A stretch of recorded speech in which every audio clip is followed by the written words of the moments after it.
Lights, camera, chaos. Tom Bower just detonated the royal privacy myth in front of millions. Forget the usual royal gossip. These were Harry and Meghan's raw, unfiltered voices, full of sharp criticism and explosive family drama.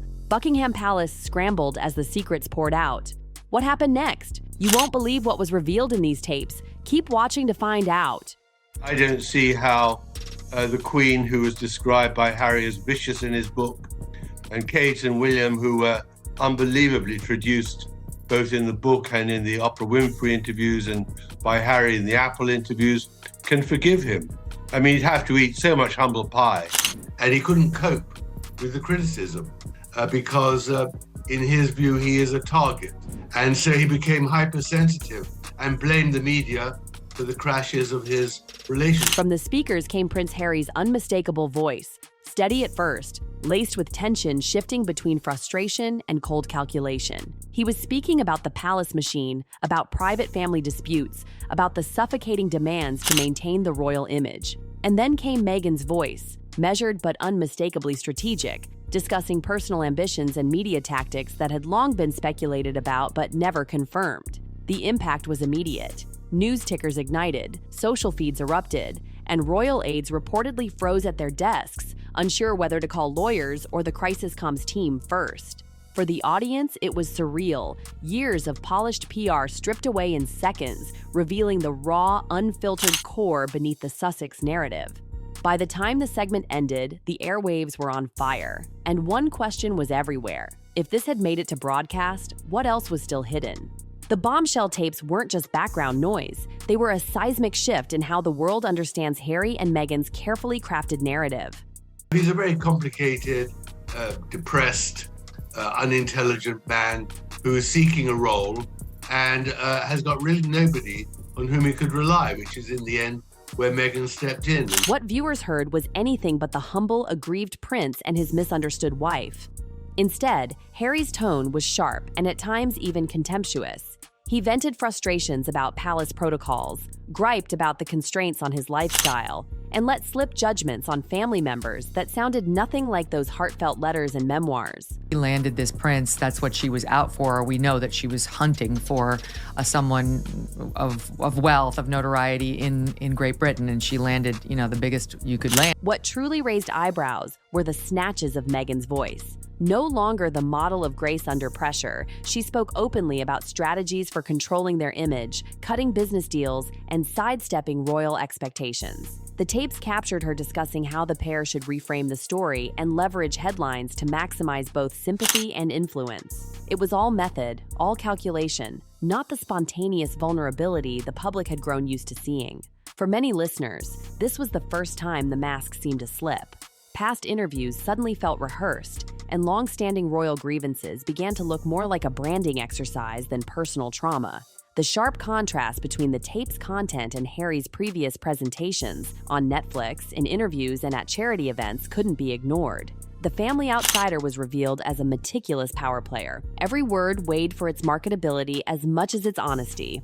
They have created the stories and the speculation and the questioning about the origin of both children. Questions ricocheted through social media. Was it all just for show?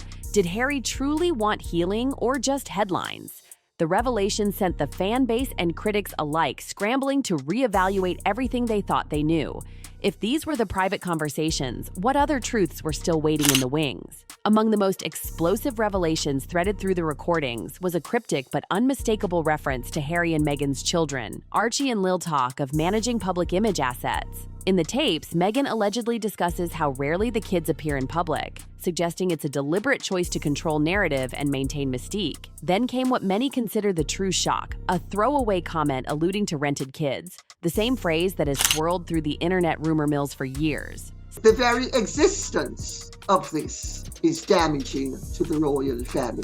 Suddenly, what was once dismissed as wild gossip morphed into an urgent global debate. Media outlets pounced, parsing every syllable for clues. Headlines demanded answers about Archie and Elizabeth's absence from key royal occasions, their opaque birth details, and the secrecy that has surrounded their lives since Harry and Meghan relocated. Experts were summoned to weigh in. Is there any legal precedent for public figures hiring child actors? Or is this merely clumsy language taken out of context? Some lawyers flagged potential custody risks if the tapes were presented as evidence of image manipulation.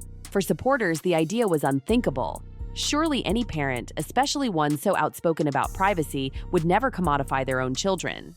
But critics and sleepless online sleuths took the discussion to new extremes, dredging up old surrogacy rumors and speculating about the legitimacy of the children's royal titles.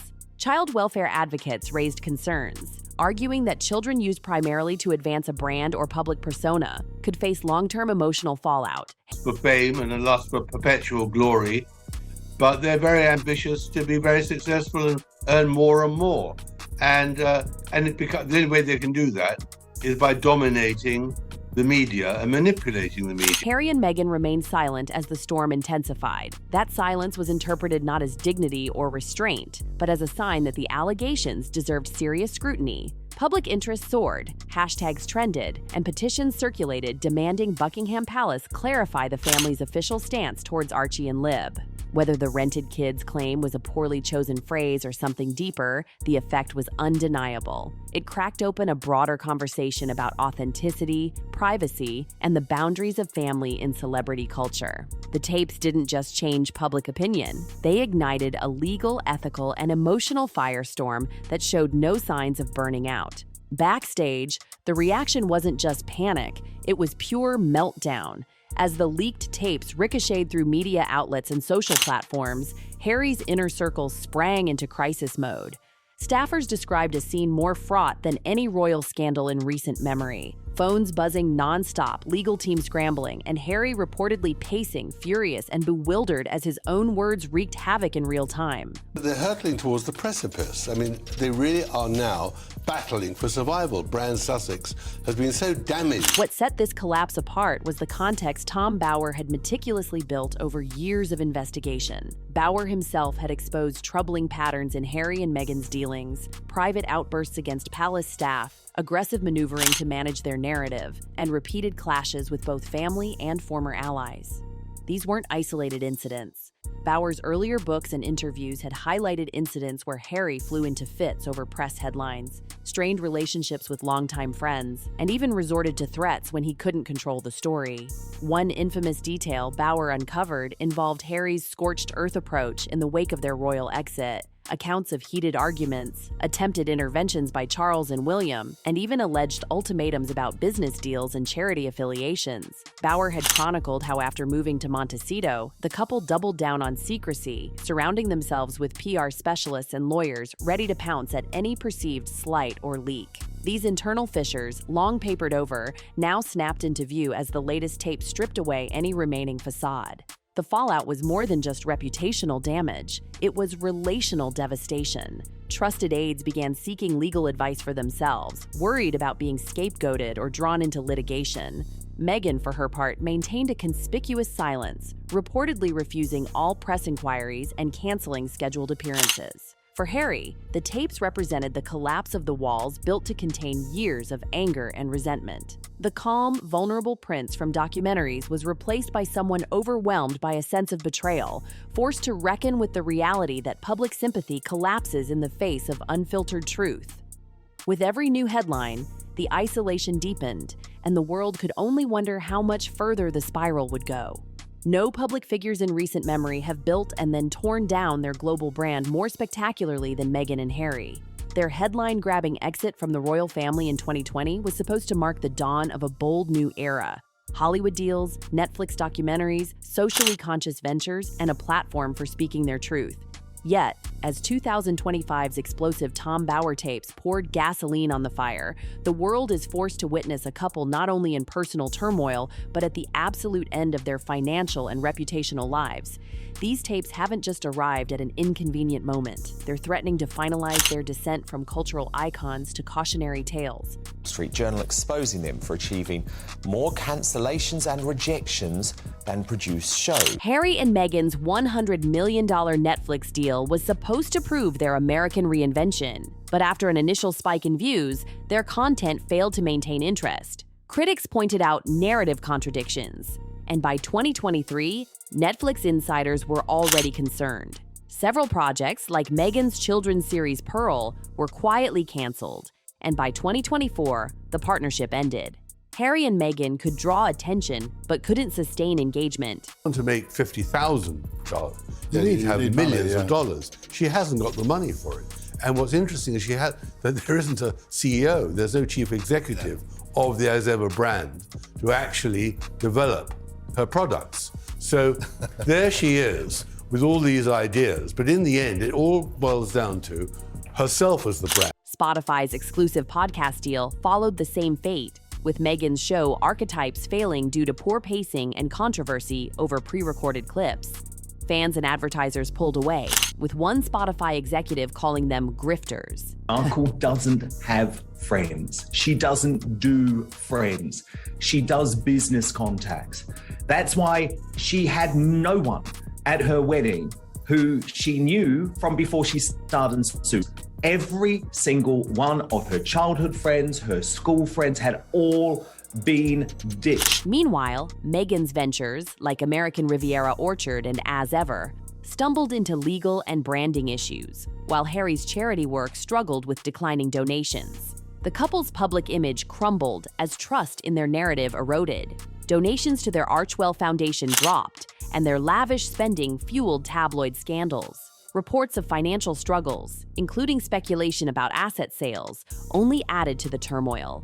Celebrities like Oprah and Tyler Perry distanced themselves, leaving the Sussex brand in deep crisis. See how the Queen, who was described by Harry as vicious in his book, and Kate and William, who were unbelievably traduced both in the book and in the Oprah Winfrey interviews and by Harry in the Apple interviews, can forgive him.